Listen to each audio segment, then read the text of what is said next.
Digital news కి స్వాగతం. వార్తల ముందుగా ముఖ్యాంశాలు.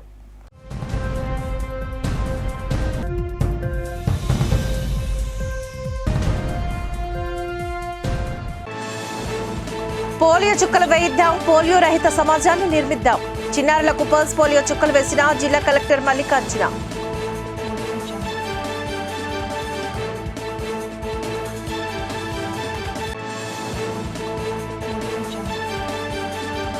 కోటి రూపాయల విలువ గల సొత్తును రికవరీ చేసిన పోలీసులు. మీడియా సమావేశంలో నగర పోలీస్ కమిషనర్ రవిశంకర్ అయ్యర్ వెల్లడి.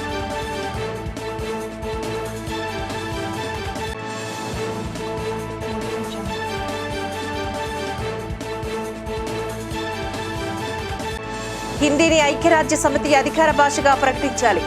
విశ్వ హిందీ పరిషత్ జాతీయ అధ్యక్షులు యాలగడ్డ లక్ష్మీప్రసాద్ డిమాండ్.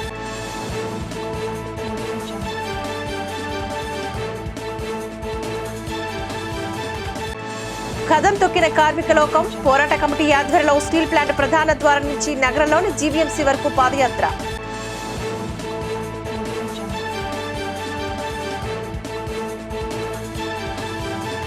రేస్వానిపాలెంలో బుల్లయ్య కాలేజ్ సమీపంలో యూపీహెచ్సీలో చిన్నారులకు పల్స్ పోలియో చుక్కల కార్యక్రమాన్ని జిల్లా కలెక్టర్ డాక్టర్ ఏ మల్లికార్జున ప్రారంభించారు.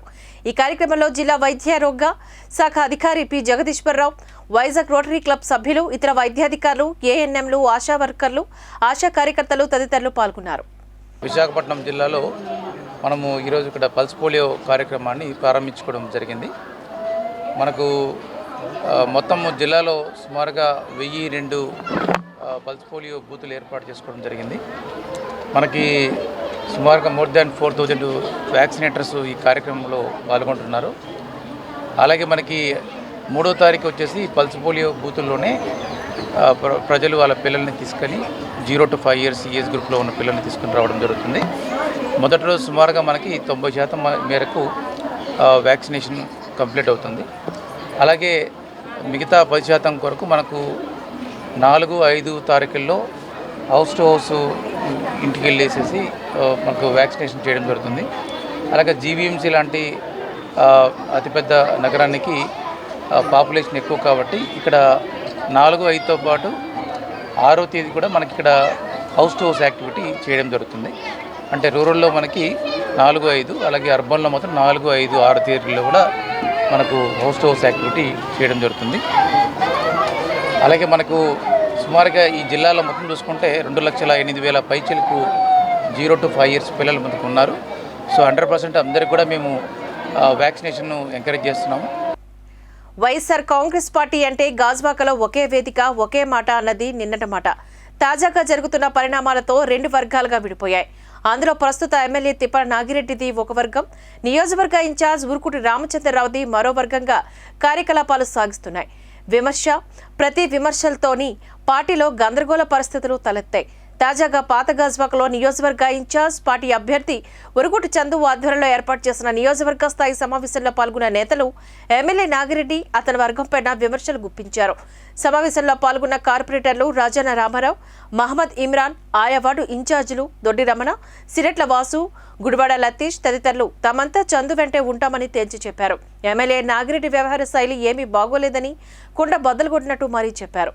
2019 ఎన్నికల్లో లోకల్ నాన్ అన్న ఫీలింగ్ తీసుకువచ్చిన నాగిరెడ్డి ఇప్పుడు మేయర్ హరివెంకట కుమారి పేరును తెరపైకి తెచ్చారని, మేయర్ లోకలా అని ప్రశ్నించారు. చివరిగా మాట్లాడిన చందు ప్రస్తుతం జరుగుతున్న పరిణామాలపైన ఆవేదన వ్యక్తం చేశారు. రాజకీయాల్లో ఎంత నీచానికి పాల్పడతారా అంటూ భావోద్వేగానికి గురయ్యారు.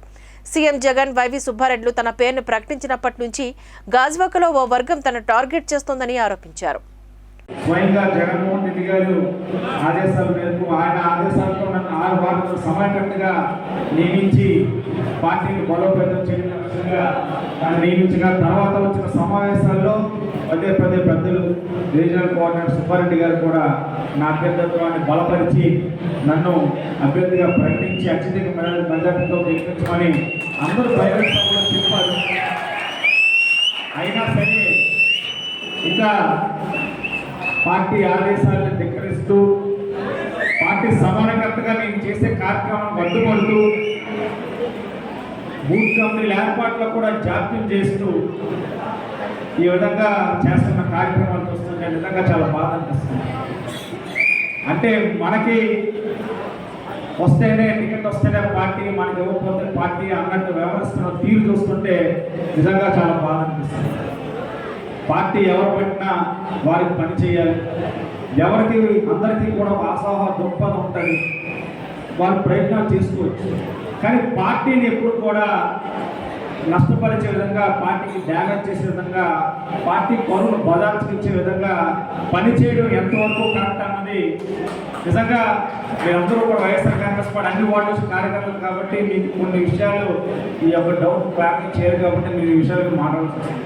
అది ఎంతవరకు కరెక్ట్ అన్నది ఒకసారి మీ అందరూ కూడా ఆలోచించాలి. గౌరవ ముఖ్యమంత్రి వర్యులు జగన్మోహన్ రెడ్డి గారు తీసుకున్న నిర్ణయానికి గాజువాక వైఎస్ఆర్సీపీ కేడర్ అంతా కూడా, నెక్స్ట్ గాజువాకలో ఉన్న ప్రజలందరూ కూడా ఆయన తీసుకున్న నిర్ణయానికి స్వాగతిస్తూ, మరి ఇటు సంధు గారిని అభ్యర్థిగా అందరూ కూడా ఆనందంతో సంతోషంతో మరి అందరూ కూడా స్వీకరించడం జరిగింది. కానీ దీన్ని కొంతమంది వ్యక్తులు స్వార్థపూరితంగా తప్పుడు ప్రసారం చేస్తూ ఆయనకి టికెట్ లేదని, ఆయన వెనకాల ఎవరూ లేరని, మరి ఆయన 0%లో ఉన్నాడని మరి వాళ్ళు చిన్న చిన్న పేపర్లో డబ్బులు ఇచ్చి రాయించడం, వాట్సాప్లో మెసేజ్లు పెట్టడం, ఇది అనిష్ట వర్గాన్ని ఇటు సర్వేని కూడా కన్ఫ్యూజ్ చేస్తున్నారు, ఇటు కేటర్ని కూడా. దానికి సంబంధించే ఈ రోజున కేటర్ అంతా కూడా అయోమయంలో పడి ఉంది. వాళ్ళు ఎవరు కూడా సందు వెనకాల ప్రయాణం చెయ్యొద్దు అనే టైపులో వాళ్ళు చెప్తున్నారు. అధిష్ట వర్గం ఏం చెప్తుంది, మన సుబ్బారెడ్డి గారు సందు సమన్వయకర్త, రేపు కాబోయే ఎమ్మెల్యే క్యాండిడేట్ సందు, మీరందరూ కూడా సందుతో చేయండి. రోటరీ క్లబ్ వైజాగ్ మెట్రో ఆధ్వర్యంలో Seethampeta GVMC KRK foundation school ఆవరణలోని మెగా వైద్య శిబిరాన్ని నిర్వహించారు. రోటరీ క్లబ్ వైజాగ్ మెట్రో సౌజన్యంతో నిర్వహించిన కార్యక్రమానికి గాను జీవీఎంసీ 25వ వార్డు కార్పొరేటర్ సారిపిల్లి గోవింద్ ముఖ్య అతిథిగా పాల్గొని శిబిరాన్ని ప్రారంభించారు. ఈ సందర్భంగా ఆయన మాట్లాడుతూ అన్ని విభాగాల వైద్యులు శిబిరంలో సేవలు అందించడం జరుగుతుందని చెప్పారు. ఖరీదైన వైద్యాన్ని పొందలేని అభాగ్యులకు ఈ శిబిరం ద్వారా ఎంతో మేలు చేస్తున్నట్లుగా అయిందని చెప్పారు. ఇటువంటి కార్యక్రమాలు ఏర్పాటు చేసిన రోటరీ క్లబ్ నిర్వాహకులకు ధన్యవాదాలు తెలియజేశారు. ఈ కార్యక్రమంలో రోటరీ క్లబ్ వైజాగ్ మెట్రో అధ్యక్షులు కిరణ్ కుమార్, ప్రతినిధులు సునీత, శ్రీనివాస్, వైద్యులు సారిపల్లి సంతోష్ తదితరులు పాల్గొన్నారు. 25వ వార్డులో వైజాగ్ రోటరీ మెట్రో క్లబ్ వారు నిజంగా మరి రోటరీ క్లబ్ ప్రెసిడెంట్ గారు, సెక్రటరీ గారికి మరియు కమిటీ సభ్యులందరూ కూడా ముఖ్యంగా నా హృదయపూర్వక ధన్యవాదాలు తెలియజేస్తున్నాం. మరి మేము ప్రతిసారి కూడా మరి వార్డులో చాలా మెడికల్ క్యాంపులు పెట్టడం జరిగింది. కానీ దానికి భిన్నంగా ఈరోజు ఒక ఆర్థోపెడిక్ కానీ, గైనిక్ కానీ, ఒక ఈఎన్టీ కానీ, ఒక ఐ కానీ నిజంగా అందరి డాక్టర్లతో మరి ఈరోజు క్యాంపు రోటరీ క్లబ్ వారు పెట్టినందుకు, మా వార్డులో పెట్టినందుకు వారికి ముఖ్యంగా నా హృదయపూర్వక ధన్యవాదాలు తెలియజేస్తున్నాం. ఇలాంటి క్యాంప్స్ కానీ ఏదైనా సరే పబ్లిక్ ఉపయోగపడే మీ రోటరీ క్లబ్ తరఫున ఏం చేసినా కూడా నా వార్డు తరఫున నా సహాయ సహకారాలు వారికి, రోటరీ క్లబ్ వారికి, మెట్రో వారికి నా కంపల్సరిగా నా సహాయ సహకారాలు అందిస్తానని చెప్తూ కోరుకుంటూ సెలవు. రోటరీ తరఫున ఈరోజు ఇంకో ముఖ్యమైన రోజు ఏంటంటే పోలియో ఇమ్యునైజేషన్ డే కూడా. ప్రపంచంలో అందరికీ కూడాను 5 సంవత్సరాలు పిల్లల వరకు పల్స్ పోలియో డ్రాప్స్ ఇవ్వడం జరుగుతుంది రోటరీ ఆధ్వర్యంలో. దీనికి ముఖ్య భూమిక పాటిస్తున్నటువంటి ప్రపంచంలో ఉన్న రొటేరియన్స్ అందరికీ కూడా దీనికి సహకారం అందిస్తున్నందుకు మేము ముందుగా వాళ్ళందరికీ ధన్యవాదాలు చెప్తున్నాము. ఈ కార్యక్రమంలో పార్టిసిపేట్ చేయడానికి ఎంతోమంది పెద్దలు, అలాగే మిగతా రోటరీ క్లబ్ సభ్యులు కూడా రావడం జరిగింది. మా సెక్రటరీ గారు, అలాగే ఈ ప్రోగ్రామ్కి డైరెక్టర్గా పనిచేసినటువంటి ఈ కార్యక్రమానికి ముఖ్యంగా డాక్టర్ గంగాధర్ గారు, డాక్టర్ రమేష్ కృష్ణ గారు, అలాగే డాక్టర్ రాజు గారు, సత్యశ్రీ గారు, సునీత గారు, శ్రీనివాసరావు గారు, రాములు గారు, వైవి సత్యనారాయణ గారు, ఇలా రాజేష్ గారు, ఇలా పలుమంది రొటేరియన్ మా క్లబ్ సభ్యులందరూ కూడా వచ్చి వాళ్ళ వంతు సహకారాలు అందించడం జరిగింది. అందరికీ ధన్యవాదాలు. ఈ కార్యక్రమంలో ఎంతోమంది డాక్టర్లు కూడా ముందుకు రావడం చాలా ముదావహం. అగర్వాల్ హాస్పిటల్ వాళ్ళు ఐ చెకప్ చేస్తున్నారు. డాక్టర్ రమేష్ కృష్ణ గారు విశ్వ హిందీ పరిషత్ జాతీయ అధ్యక్షుడిగా ఆచార్య యాలగడ్డ లక్ష్మీప్రసాద్ను నియమించారు. తెలుగు, హిందీ భాషల వ్యాప్తికి విశేషమైన కృషి చేస్తున్న యార్లగడ్డను జాతీయ అధ్యక్షుడిగా నియమించారు. యార్లగడ్డ లక్ష్మీప్రసాద్ ఈ పదవిలో 2 సంవత్సరాలు ఉంటారు. ఈ సందర్భంగా ఏయూ హిందీ భవన్లో నిర్వహించిన మీడియా సమావేశంలో లక్ష్మీప్రసాద్ మాట్లాడారు. ప్రపంచవ్యాప్తంగా హిందీ వినియోగం, ప్రచారంలో అగ్రభాగాన ఉన్న సంస్థ విశ్వ హిందూ పరిషత్ అని చెప్పారు.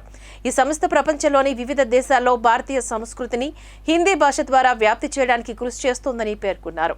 భారతదేశంలో అన్ని ప్రాంతీయ భాషలతో సమన్వయం చేసి హిందీ శబ్ద శక్తిని పెంచడం, తద్వారా భాషాపరంగా జాతీయ సమైక్యతను సాధించడం ఈ సంస్థ ప్రధాన లక్ష్యమని తేల్చి చెప్పారు. హిందీయేతర ప్రాంతీయుడైనప్పటికీ కూడా సంస్థ జాతీయ అధ్యక్షుడిగా తనను నియమించడం ఆనందంగా ఉందని అన్నారు. ప్రపంచవ్యాప్తంగా పర్యటించి వివిధ దేశాల్లో సంస్థ లక్ష్యాలను విజయవంతంగా నిర్వహించనున్నట్లు చెప్పారు. ప్రధానమంత్రి శ్రీ నరేంద్ర మోడీ గారు ఆయన ప్రధానమంత్రిగా ప్రమాణ స్వీకారం చేసిన రోజు నుంచి భారతదేశం యొక్క గొప్పతనాన్ని ప్రపంచ దేశాలకు వ్యాప్తి అనేటువంటి అనేక కార్యక్రమాలు చేపట్టారు. అందులో మనం ప్రధానంగా ఒకటి చూస్తే యోగాను చూస్తే మనం ఒకసారి ఆయన వచ్చినటువంటి ఒక పిలుపు మేరకు ఐక్యరాజ్య సమితి కూడా దాన్ని అంగీకరించి 174 దేశాల్లో యోగ సాధన చేశారు. అట్లాంటి కార్యక్రమాల్లో భాగంగానే హిందీ భాషను పరిపుష్టి చేసి తద్వారా విదేశాలలో హిందీ భాష ద్వారా భారతీయ సంస్కృతిని వ్యాప్తి చేయాలనేటువంటి కార్యక్రమం చేపట్టారు ఆయన. అయితే ఆయన ప్రధానంగా చేసినటువంటి మంచి పని ఏంటంటే కేవలం హిందీయే కాకుండా భారతీయ భాషలు, వివిధ భాషలు, తెలుగు కానీ, కన్నడం, తమిళం, మలయాళం ఇటువంటి భాషలను కూడా ఈ భాషా శబ్దాల నుంచి హిందీ భాషా శబ్దాలను పరిపుష్టం చేసి దాన్ని విశ్వ భాషగా హిందీని రూపొందించాలనేటువంటి కార్యక్రమం చేపట్టారు. అందులో భాగంగానే ఈ విశ్వ హిందీ పరిషత్కి గాజువాక వైసీపీ అభ్యర్థి ఎవరన్న దానిపైన అధిష్టానం ఇటీవల క్లారిటీ ఇచ్చినప్పటికీ కూడా తాజాగా సోషల్ మీడియా వేదికగా పలువురు పేర్లను ప్రస్తావిస్తూ ఉండటంతో గాజువాకలో ఈ అంశం కాక పుట్టిస్తోంది. ఈ క్రమంలోనే నియోజకవర్గ ఇన్ఛార్జ్ ఉర్కుటు చందు ఏర్పాటు చేసిన నియోజకవర్గ స్థాయి సమావేశానికి వచ్చిన మాజీ ఎమ్మెల్యే చింతలపూడి వెంకటరామయ్య దీనిపైన స్పందించారు. సీఎం నిర్ణయానికి అందరూ సహకరించాల్సిందేనంటూ స్పష్టం చేశారు. ఆయన నిర్ణయమే శిరోధార్యమని అన్నారు. కానీ గాజువాకలో కొంత పేర్లను ప్రస్తావనకు తేవడం విచారకరమని అన్నారు. అభ్యర్థి ఎవరైనా పార్టీ నిర్ణయానికి కట్టుబడి పనిచేయాలి, కానీ రాజకీయంగా ఈ అంశాన్ని పెద్దది చేయడం తగదని అన్నారు. ఉన్నత స్థానాల్లో ఉన్న మేయర్ ఇక్కడి నుంచి పోటీ చేస్తారంటూ ప్రచారం చేయడం కరెక్ట్ కాదని హితవు పలికారు. గాజువాక టికెట్లో అన్ని సర్వేలు ఉన్నాయి. ఆ ప్రకారంగా జగన్మోహన్ రెడ్డి గారికి ఒక క్లారిటీ ఉంది. మరి ఇక్కడ లోకల్గా అనేక రకాలైనటువంటి కార్యక్రమాలు, అనేక రకాలైనటువంటి ఆలోచనలు చేస్తున్నారు. కాకపోతే ఇవాళ నగర మేయర్ గారు ఉన్నారంటే మేయర్గా ఉంటే విశాఖపట్నం జిల్లాకు అందరికీ ఆవిడ నాయకురాలు, ఎమ్మెల్యేగా ఉంటే ఒక గాజువాక్ మాత్రమే నాయకురాలు. గాజువాక్ కాదు, ఎక్కడైనా ఎమ్మెల్యే కూడా మేయర్ గారి దగ్గరికి వెళ్ళాలి పని కావాలంటే. మేయర్ గారు ఎమ్మెల్యే దగ్గరికి రావాల్సిన అవసరం లేదు. అటువంటి ఉన్నతమైనటువంటి నాయకత్వంలో ఉన్నటువంటి మేయర్ గారు మరి ఇక్కడికి ఎమ్మెల్యేగా వస్తుంది అని అంటే నేను విశ్వసించట్లేదు. ఎందుకంటే అనేక రకాల ఎవరి ఆలోచనలు వాళ్ళకు ఉంటాయి. ఆ ఆలోచన విధానాన్ని వాళ్ళు కూడా అర్థం చేసుకోగలరు. ఎందుకంటే ప్రతి ఒక్కరు కూడా జిల్లా మొత్తానికి ఒక క్యాబినెట్ హోదాలో ఉన్నటువంటి వ్యక్తి మేయర్ పదవి అంటే, అటువంటి పదవిని వదులుకుని ఒక ఎమ్మెల్యేగా ఏ విధమైనటువంటి అవకాశం ఆ పదవికి ఈ పదవికి కూడా ఎమ్మెల్యే పదవికి వ్యత్యాసం లేనటువంటి పదవికి వస్తారని నేనేమో అనుకోవడం లేదు. అది ఎన్నాళ్ళు చేసినప్పటికీ కూడా మేయర్ అనేది ఒక సింహం లాంటిది. అటువంటి పదవిని పైగా ఆవిడ యాదవ సామాజిక వర్గం నుంచి మన ఆడపడుచుగా అక్కడ విశాఖపట్నం మేయర్గా ఉంటే అది విశాఖపట్నం జిల్లాలో ఉన్నటువంటి అన్ని నియోజకవర్గాల యాదవ సామాజిక వర్గానికి కూడా అది బలోపేతం అవుతుందని చెప్పేసి ఆవిడకి అటువంటి నాయకత్వం ఉంటే విశాఖపట్నం జిల్లా మొత్తానికి మనకి ఆ ప్రయోజనం ఉంటుంది. కానీ ఒక గాజువాక్యం ఉంటుందని అనుకోవడం అనేది అది సమంజసమైనటువంటి విషయం కాదని చెప్పేసి నా భావన. భారత సమాజ్ డెవలప్ పార్టీ వ్యవస్థాపక అధ్యక్షుడు చింతాడు సూర్యం చేస్తున్న 2వ రోజు నిరాహార దీక్షకు భారీ స్పందన లభించింది. వివిధ రాజకీయ పార్టీలతో పాటుగా పలు ప్రజా సంఘాలు మద్దతుగా నిలిచాయి. అయితే ఇటీవలే భారత సమాజ్ డెవలప్ పార్టీ రాష్ట్ర మహిళా అధ్యక్షురాలుగా జి వెంకటలక్ష్మి నియమితులయ్యారు. ఈ సందర్భంగా ఆమె మాట్లాడుతూ రాష్ట్రంలో ప్రతి మహిళకు తాను అండగా ఉంటానని, మహిళల సమస్యలపై పోరాడతానని స్పష్టం చేశారు. భారత సమాజ్ డెవలప్ పార్టీ అభివృద్ధికే తన వంతు కృషి చేస్తానంటూ హామీనిచ్చారు. ఈ కార్యక్రమంలో జాతీయ ఉపాధ్యక్షురాలు గండి రాజేశ్వరి, అధిక సంఖ్యలో మహిళలు తదితరులు పాల్గొన్నారు. మహిళలందరికీ కూడా ఏ ప్రాబ్లం వచ్చినా సరే నేను సాధారణంగా చూసుకుంటాను. అలాగే మహిళకి ఏ టైంకి ఏ కష్టం వచ్చినా సరే నా ఇంటి తలుపు కొడితే నేను ఉన్నానని చెప్పేసి ప్రతి మహిళకు కూడా నేను హామీ ఇస్తున్నాను. ప్రతి మహిళకు కూడా నేను మంచి జరగాలని చెప్పేసి ఈ పార్టీలో నాయకత్వంగా నేను చేరానండి. మహిళలందరికీ కూడా మంచి చేద్దామని చెప్పేసి నేను ముందుకు వచ్చాను. ఈ భారత సమాజ పార్టీకి నేను ఎంతో రుణపడి ఉంటాను. అలాగే ప్రతి మహిళ కోసం కూడా నేను కష్టపడదామని పాటుపడదామని చెప్పేసి నేను వచ్చానండి. మీ అందరి ఆత్మలతో నేను చేయాలని చెప్పేసి మనస్ఫూర్తిగా కోరుకుంటున్నాను. మహిళలందరూ కూడా నాకు సపోర్ట్ చేస్తారని చెప్పేసి నేను కోరుకుంటున్నానండి. భారత సమాజ్ డెవలప్ పార్టీ అధినేత చింతాడు సూర్యం గారు ఇప్పుడు మహిళలకి ప్రాధాన్యత ఇచ్చి ఇప్పుడు రాష్ట్ర మహిళగా ప్రెసిడెంట్గా చేశామండి. పేరేంటి? వెంకటలక్ష్మి గారికి పదవినిచ్చామండి. అలాగే ఏ మహిళలు వచ్చినా సరే భారత డెవలప్ పార్టీ అందరికీ కూడా మహిళకి ఆహ్వానిస్తుంది. ఎవరు వచ్చినా చేరదాం అనుకునే వాళ్ళైనా సరే, పదవులు కావాలనే వాళ్ళైనా వస్తే వాళ్ళకి రెడీగా భారత సమాజ్ డెవలప్ పార్టీ ఇవ్వడానికి రెడీగా సిద్ధంగా ఉందండి. సామాజిక సేవ అన్నిటికంటే గొప్పదని ఎమ్మెల్యే తిప్పల నాగిరెడ్డి, బీజేపీ గాజువాక కన్వీనర్ కన్నంరెడ్డి నరసింగరావు అన్నారు. కొత్త గాజువాక హైస్కూల్ రోడ్లో అమ్మా చారిటబుల్ ట్రస్ట్ ఆధ్వర్యంలో 290వ సామాజిక సేవలో భాగంగా ఏర్పాటు చేసిన మెగా వైద్య శిబిరాన్ని ప్రారంభించారు. పేదల అవసరాన్ని గుర్తించి వారికి అండగా నిలవడం అభినందనీయమని చెప్పారు. మెడికవర్ హాస్పిటల్ డాక్టర్ రాహుల్ వైద్య సిబ్బంది సేవలు అందించారు. అనంతరం పేదలకు దుప్పట్లను పంపిణీ చేశారు. కార్యక్రమంలో నిర్వాహకులు అమ్మ భాస్కర్, అయ్యల నాయుడు, పల్లా చిన్నతల్లి, గుటూరు శంకర్రావు, బాటా శ్రీనివాస్, బొత్స దిలీప్, రాజా తదితరులు ఈ కార్యక్రమంలో పాల్గొన్నారు. మంచి హృదయంతో కీర్తిశేషులు మట్టపల్లి సలమయ్య గారి చేతుల మీదుగా ఈ కార్యక్రమాన్ని స్థాపించడం, నాటి నుంచి నేటి వరకు కూడా జయప్రదం అవుతూ ఎన్ని కార్యక్రమాలు చేసే పంచులేదు. 903వ కార్యక్రమం ఈరోజు జరుగుతుంది. 209వ కార్యక్రమం ఈరోజు జరుగుతుంది. దీనికి మరి అలాగే దాతలు కూడా ఇందులో సభ్యులుగా ఉంటూ, సభ్యులుగా లేనివాళ్ళు కూడా సహకారాన్ని అందిస్తూ దీన్ని ముందుకు నడిపించడానికి వెనకాలండి వాళ్ళందరూ కూడా నడిపించిన వాళ్ళందరికీ కూడా ముందుగా హృదయపూర్వకమైన ధన్యవాదాలు. ఎంచేతంటే సేవా కార్యక్రమానికి అంతు ఉండదు. మదర్ తెరీసా పేరు మీద పెట్టారు. ఆవిడ ఎలాగైతే సేవా కార్యక్రమాలు చేసి ప్రపంచంలో మంచి పేరు ప్రఖ్యాతి తెచ్చుకున్నారో, అలాగనే అమ్మా చారిటబుల్ ట్రస్ట్ కూడా మంచి పేరు ప్రఖ్యాతి తెచ్చుకునే విధంగా పలు విధాలైనటువంటి కార్యక్రమాలు పేదలకి ఏదైతే ఉపయోగపడుతుందో అవన్నీ కూడా ఉచితంగా బట్టల పంపిణీ కానీ, బియ్యం పంపిణీ కానీ, తినుబండాల పంపిణీ కానీ, పిల్లలకి చదువుకున్న వాళ్ళకి చదువుకోవడానికి కావలసిన బుక్స్, పరికరాలు అందించడంలో కానీ ఇప్పటికే 208 కార్యక్రమాలు, సేవా కార్యక్రమాలు చేయడం జరిగింది. ఇది 209వ సేవా కార్యక్రమం. మెడికల్ క్యాంప్ ఏర్పాటు చేసి గాజువాక ప్రాంతంలో ఉన్నటువంటి పేదలకు ఏవైతే ఉచితంగా వైద్య సేవలు, క్యాన్సర్ టెస్ట్ కానివ్వండి, ఈసీజీ, అదేవిధంగా దంత, కంటి ఇలాంటి టెస్టులన్నీ కూడా ఉచితంగా చేసి వారికి మందులు కూడా ఉచితంగా ఇవ్వడం జరుగుతుంది. అదేవిధంగా ఆపరేషన్ సేవను అవసరమైతే ఆపరేషన్స్ కూడా అమ్మా చారిటబుల్ ట్రస్ట్ ఆధ్వర్యంలో ఫ్రీగా చేయించడం జరుగుతుంది. ఎందుకంటే ఆరోగ్యమే మహాభాగ్యం. ఆరోగ్యంగా ఉంటే మనం ఏమైనా చేయొచ్చు, ఏమైనా సాధించవచ్చు. ఆరోగ్యం బాగాలేకపోతే ఏమీ చేయలేని పరిస్థితి. కాబట్టి ఖచ్చితంగా ప్రతి ఒక్కరు కూడా మరి ఈ ప్రాంతంలో ఉన్నటువంటి గాజువాకలో ఉన్నటువంటి అందరూ కూడా ఈ యొక్క మెడికల్ క్యాంప్ని ఉపయోగించుకోవాలని కోరుకుంటున్నాం. మన దేశ ప్రధాని శ్రీ నరేంద్ర మోదీ గారు ఆరోగ్యంగా అందరూ ఆరోగ్య భారతదేశం ఉండాలని, అందరూ ఆరోగ్యంగా ఉండాలని ఆయుష్మాన్ భారత్ అనే పథకం ద్వారా ప్రతి ఒక్కరికి కూడా 5 లక్షల రూపాయల వరకు ఉచితంగా కార్డులు కూడా ఇవ్వడం జరుగుతుంది. ఎందుకంటే ఈ యొక్క ఆరోగ్యశ్రీ కార్డు అయితే కేవలం ఆంధ్రాలోనే పనిచేస్తుంది. కానీ మా ఆయుష్మాన్ భారత్ కార్డు ప్రధానమంత్రి మోదీ గారు ఇచ్చింది అయితే దేశవ్యాప్తంగా భారతదేశంలో ఎక్కడ ఎంత పెద్ద హాస్పిటల్లో సరే ఉచితంగా వైద్య సదుపాయం కలుగుతుంది. కాబట్టి అందరూ ఆయుష్మాన్ భారత్ కార్డు తీసుకోవాలని కోరుతున్నాం. మరి రానున్న ఎన్నికల్లో బీసీలకు దామాషా పద్ధతిన అన్ని రాజకీయ పార్టీలు ప్రాతినిధ్యం కల్పించాలని ఆంధ్రప్రదేశ్ బీసీ సంక్షేమ సంఘం రాష్ట్ర అధ్యక్షులు కేశన శంకర్రావు డిమాండ్ చేశారు.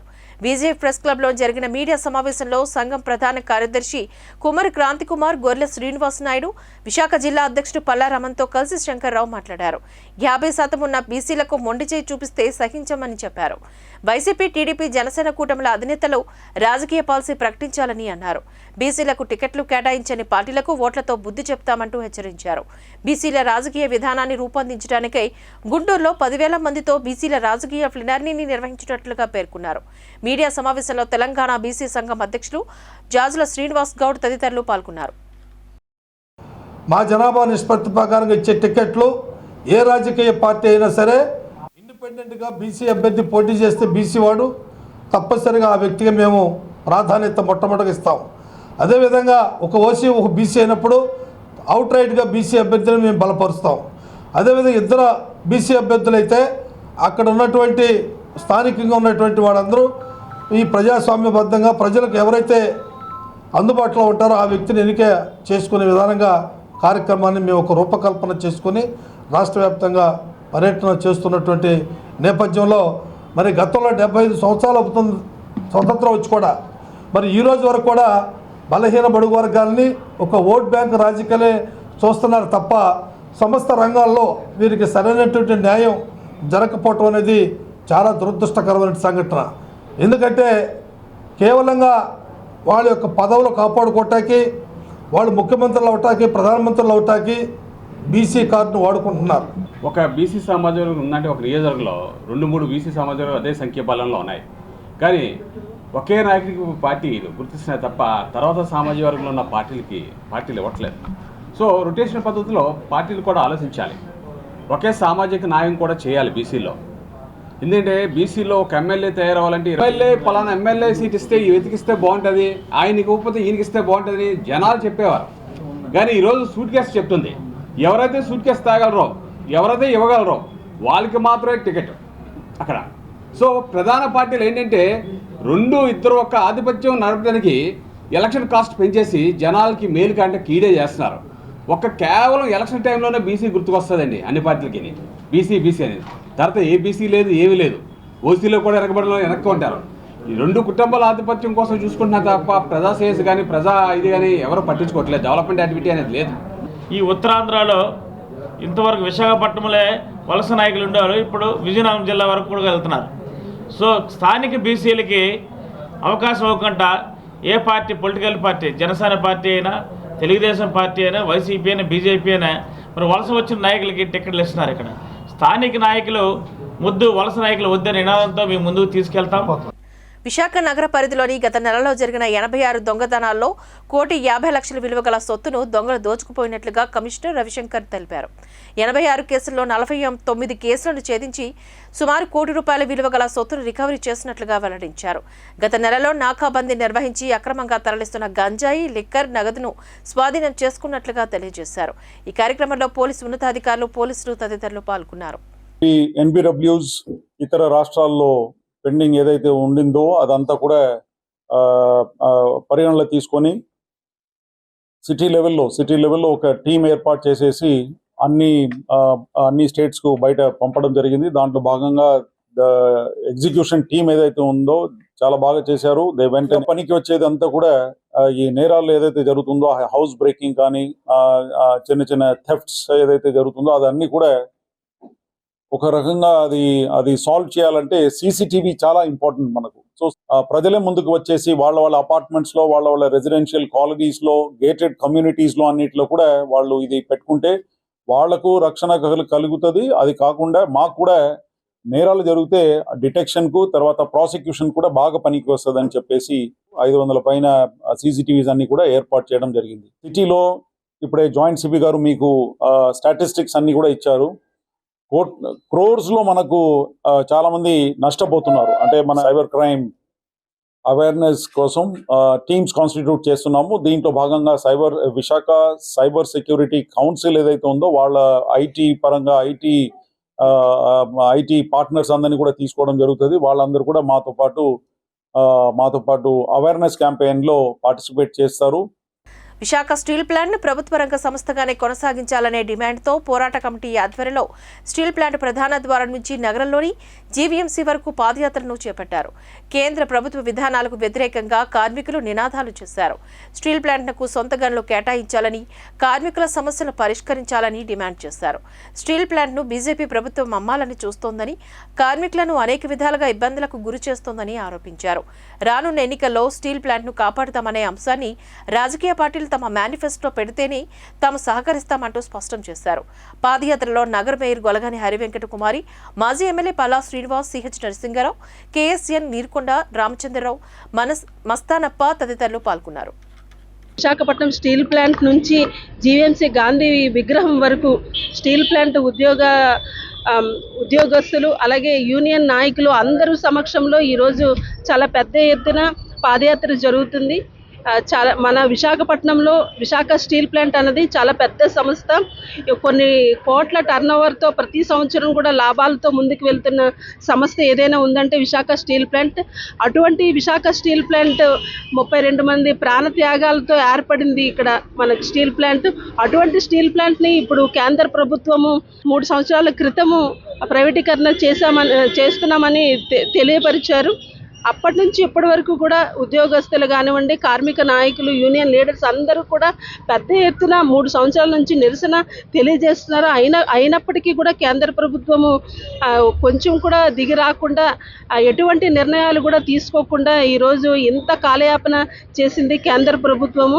అంతేకాకుండా విశాఖ స్టీల్ ప్లాంట్ కరోనా లాంటి విపత్కర పరిస్థితుల్లో కూడా జనాలకి ఆక్సిజన్ సరఫరా చేసే విషయంలోనూ, ఆ బెడ్స్ ఇచ్చే విషయంలోనూ కూడా ఎంతో సేవ చేసిన సంస్థ విశాఖ స్టీల్ ప్లాంట్ సంస్థ.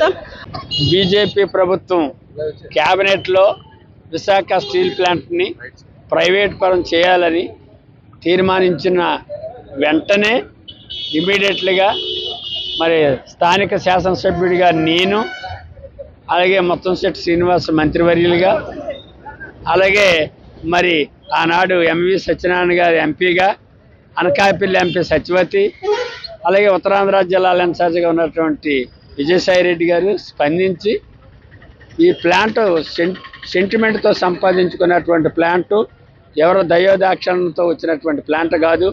32 మందిని బలిదానం సమర్పించిన తర్వాత వచ్చినటువంటి ప్లాంటు. ఈ ప్లాంట్ని ఎట్టి పరిస్థితుల్లో ప్రైవేట్ పరం కారణానికి వీలు లేదు. విశాఖ ఉక్కు ఆంధ్రులక్కనే తెలుగు నినాదంతో నాటి కేంద్ర ప్రభుత్వాన్ని గడగడలాంచినటువంటి యొక్క నినాదం విశాఖపట్నం స్టీల్ ప్లాంట్ ఆంధ్రులకు కావాలని నాటి తెన్నేటి విశ్వనాథం గారు, ఈ అమృతరావు గారు, పత్తి శేష గారు, రొంగల బైరాగ నాయుడు గారు ఇలాంటి పెద్ద పెద్ద స్వాతంత్ర సమరయోధులు అందరూ కూడా పోరాటం చేస్తే ఈ కర్మాగారం ఏర్పడింది. వారి పోరాటంతోనే రాలేదు, 32 యువకుల ఆత్మ బలిదానంతో ఏర్పడింది ఈ కర్మాగారం. బులెటిన్ ముగించే ముందు హెడ్లైన్స్ మరోసారి చూద్దాం.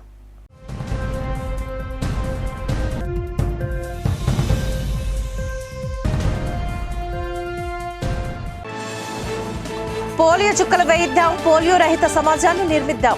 చిన్నారులకు పల్స్ పోలియో చుక్కలు వేసిన జిల్లా కలెక్టర్ మల్లికార్జున.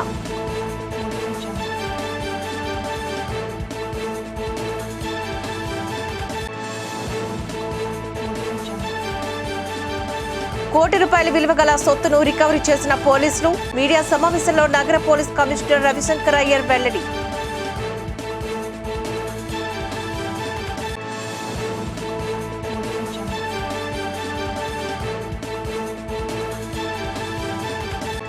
హిందీని ఐక్యరాజ్య సమితి అధికార భాషగా ప్రకటించాలి. విశ్వ హిందీ పరిషత్ జాతీయ అధ్యక్షులు యాలగడ్డ లక్ష్మీప్రసాద్ డిమాండ్.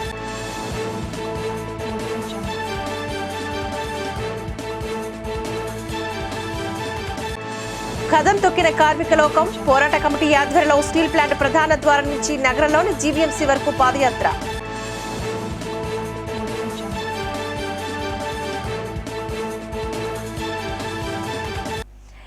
ఇవి బులెటిన్ అప్డేట్స్. మరిన్ని వార్తా విశేషాలతో మళ్ళీ కలుద్దాం. అంతవరకు సెలవు. నమస్కారం.